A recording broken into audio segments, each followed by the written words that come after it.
Bonjour à tous. Aujourd'hui, la rentrée économique ici à l'UMM et le MEDEF, la conférence vient de se terminer il y a très peu de temps. Et on est très content à la télé de Lyon ici de recevoir Camille Lacour. Camille Lacour, bonjour. Bonjour. C'était un moment fort pour les chefs d'entreprise d'écouter une expérience, en l'occurrence la vôtre. Comment vous l'avez reçu, ce public? Il était très timide aussi. Il a été timide au début, après c'est parti.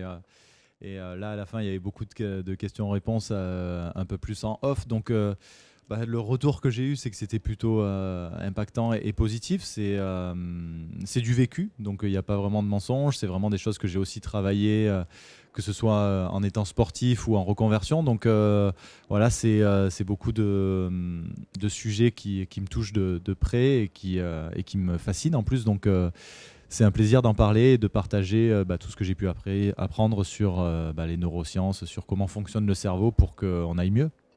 Alors justement, vous avez connu un parcours exceptionnel en tant que nageur de haut niveau avec de nombreuses victoires.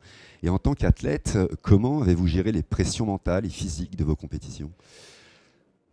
On essaye de les gérer le mieux possible. Souvent, on les subit. Quelquefois, on les subit.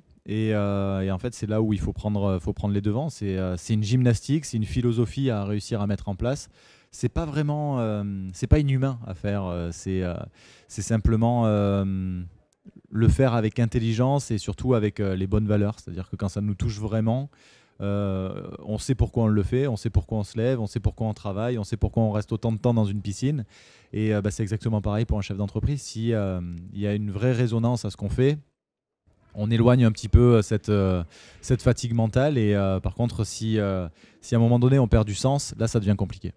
Alors justement, la santé mentale du dirigeant est un enjeu essentiel. Les dirigeants aujourd'hui prennent souvent des décisions sous pression, tout comme d'ailleurs vous, les sportifs de haut niveau. Est-ce que vous avez développé des techniques spécifiques pour maintenir une version claire, même dans les moments les plus difficiles? Ouais, bien sûr, la gestion du stress, c'est quelque chose qui est primordial, donc, et on en a tous, et c'est aussi important d'avoir du stress. Ça veut dire qu'on est au bon endroit et que ça a de l'impact sur ce qu'on fait a de l'impact. Donc, il y a des techniques, c'est pas, encore une fois, c'est pas inhumain, c'est simplement, il faut le travailler, c'est une certaine rigueur à mettre en place, mais tout ça a des solutions. Vous avez parlé tout à l'heure pendant la conférence de confiance en soi, et c'est quelque chose, un mot auquel vous tenez, vous avez insisté là-dessus. Qu'est-ce que vous entendez justement par la confiance en soi? C'est un mot qui me plaît beaucoup, enfin, c'est quelque chose qui me plaît beaucoup parce que ça veut tout et rien dire, hein. C'est-à-dire que c'est un grand paquet dans lequel on met tout et n'importe quoi. Pour moi, la confiance en soi, c'est des compétences à ajouter au travail. Et s'il y a un des deux, ça ne marche pas. Ça devient soit de l'arrogance, soit de l'incompétence. Et c'est important de prendre... de comprendre ce que c'est, parce que si on n'a pas ça, on ne peut pas travailler en équipe, on ne peut pas prendre des décisions, on ne peut pas être serein, on ne peut pas ne pas être stressé. Et en fait, savoir qu'on est à la bonne place et au bon endroit pour pouvoir avancer, c'est quelque chose qui est primordial. Donc ça passe par quoi? Des ateliers d'improvisation théâtrale, ça passe par plein de choses, l'espace qu'on peut prendre comme autour de soi. Quels sont les conseils justement que vous donneriez justement pour essayer d'acquérir gentiment, parce que c'est un long parcours la confiance en soi?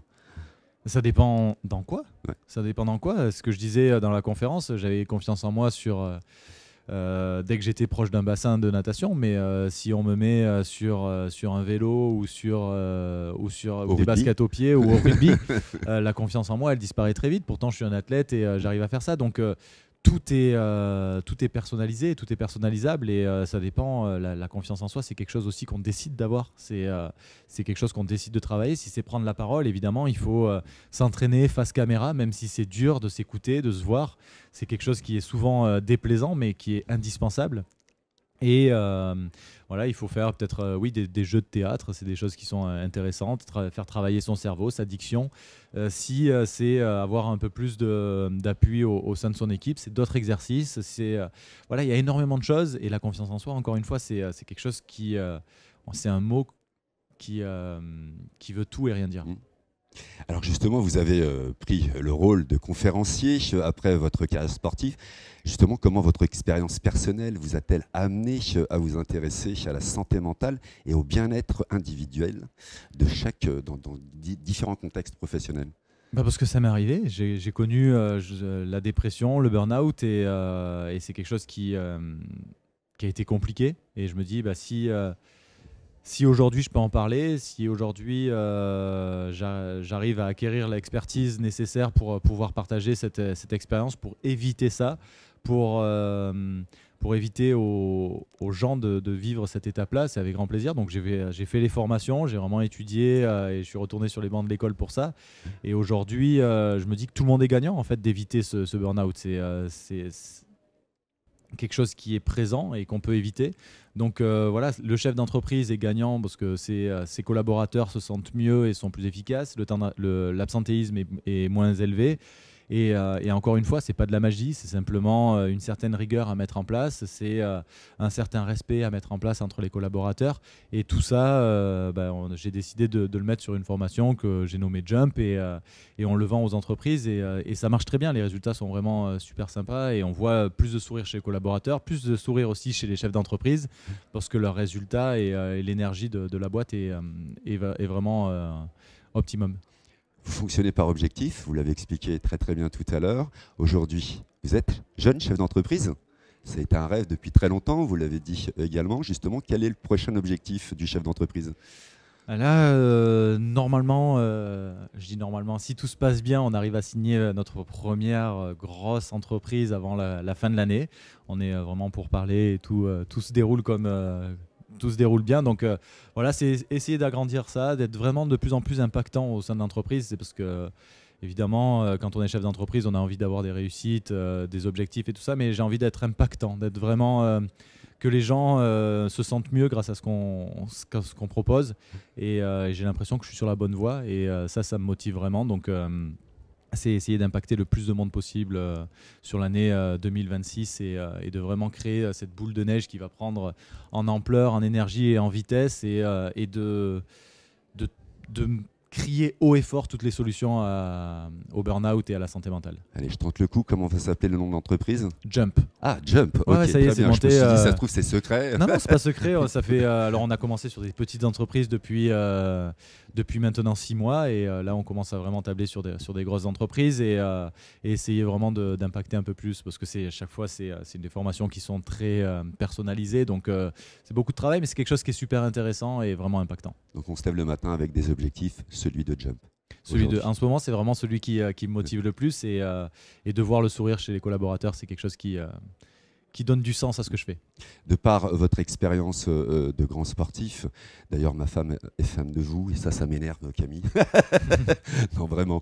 Et quel conseil vous donneriez justement aux chefs d'entreprise ou qui démarrent ou qui sont là depuis très très longtemps et qui auraient peut-être besoin de quelques tuyaux ? La formation Jump ? La formation de Jump, bien sûr, c'est ce que j'allais dire. Non, mais un peu plus sérieusement, c'est de s'écouter. Parce que quand on part avec des ambitions et qu'on arrive à monter son entreprise, c'est qu'on a envie de faire quelque chose, c'est qu'on a des valeurs fortes et il faut toujours les respecter, toujours essayer de ne pas s'en éloigner parce que la vie fait que des fois on les perd un petit peu, donc se les rappeler et essayer de prendre soin de soi aussi. Alors mentalement évidemment, mais aussi physiquement. Ça ne veut pas dire être sportif de haut niveau, mais ça veut dire faire des activités physiques.